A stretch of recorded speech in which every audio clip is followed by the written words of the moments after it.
Alright, so I've got all my different kinds of tinder and sticks, and I'm going to show you how I build my fires from the ground up. So, for one, if I'm out in the wilderness, I'll dig a hole first.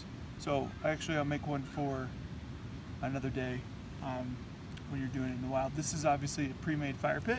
One of the best ways to scrounge the right kinds of wood when you're in these campsites is honestly to raid the neighboring sites and see if anyone else has already done the legwork. So about half of the wood I got was already gathered just at the at the site right next to me. All right, so we're going to start with a little bit of dry, super dry, ignitable stuff that's going to burn up in 2 seconds. And we're going to make a little, kind of a little centerpiece there. All right. Now, the next layer is going to be, you're going to make a teepee of sorts, or really just kind of cover it all around with the little bitty twigs. So this is hardwood that's super dry, that's going to catch relatively quickly, but it's going to burn up super fast too. You want that because you want to basically stair-step it up. As the flames ignite, the amount of time it takes for one thing to fully combust and burn up can kickstart the next biggest thing. So that's the idea. You're layering from most combustible and then on up in size of hardwood. So you're just going to make like kind of a little ball or a teepee, start laying twigs around it like that.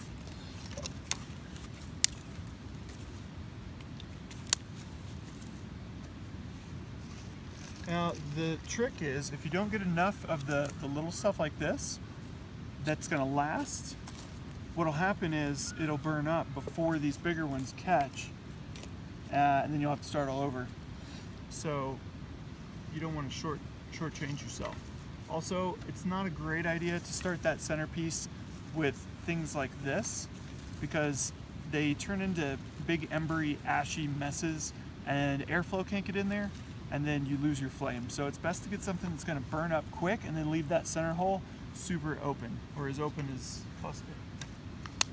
Alright, so we're going to keep on with the little twigs. Save some of these bigger ones.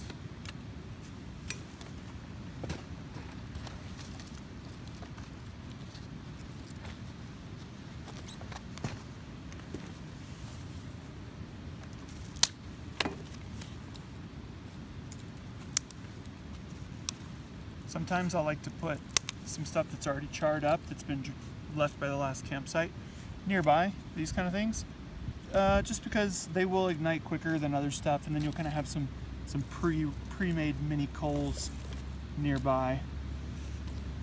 The trick is to not light it on fire until you're more than certain that you've got a good pyramid going. Otherwise, you're just going to have to start over. So that looks a little light, but I'm pretty sure it'll work. It's super dry out here, so we're not going to have any troubles. And then you want to have your next size pieces ready to go, because as soon as this lights, then it's kind of a timing game until you get about this size, like fully burning. Once you get this one underway, then you've got a few minutes to play around and look for other size wood and whatnot. But initially, you just want to have it ready to go so you can keep layering it on. You don't want to smother it. So here we go. Get some flamage. All right, now as that catches, we're basically just going to start layering in without smothering what we can. Because if it gets smothered and there's no airflow, then you're going to lose your flame. But you really want to maximize every second you can, because if not, you might lose it. And depending on where you are, you know, the twigs are so dry out here, even though it just rained, and that's the best part of Colorado, it can downpour.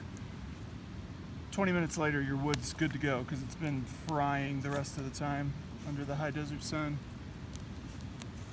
So now we just keep building up the pyramid, kind of layering stuff around.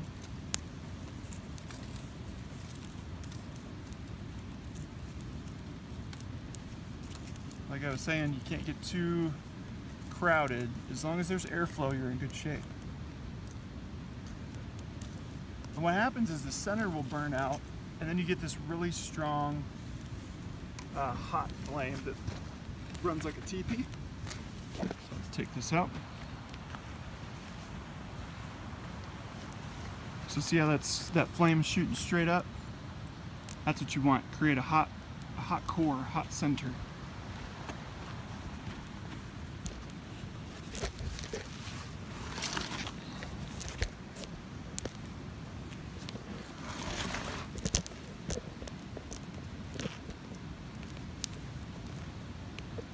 Yeah, baby, looking good. All right, so now we're gonna layer on a few more bigger pieces.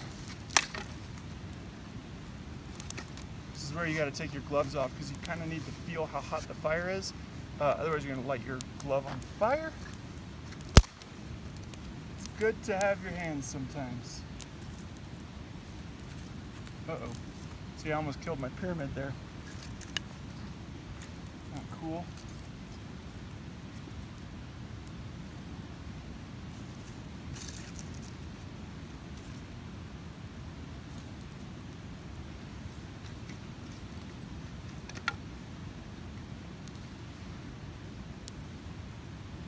The longer you can keep everything standing up like that before it crumbles, the better, just for that airflow reason.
Alright, and once you're feeling bold about it, you can start putting on a couple of semi-big ones.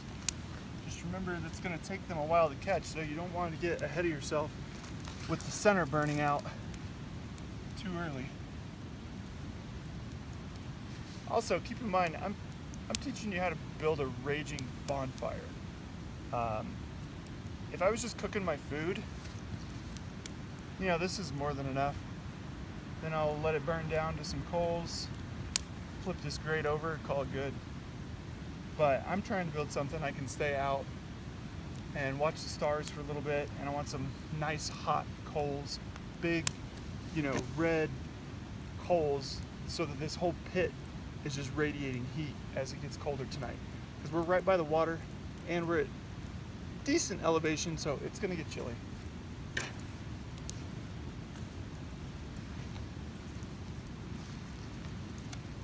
Alright, we're going to start layering some of these big ones on here.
All right, there you have it.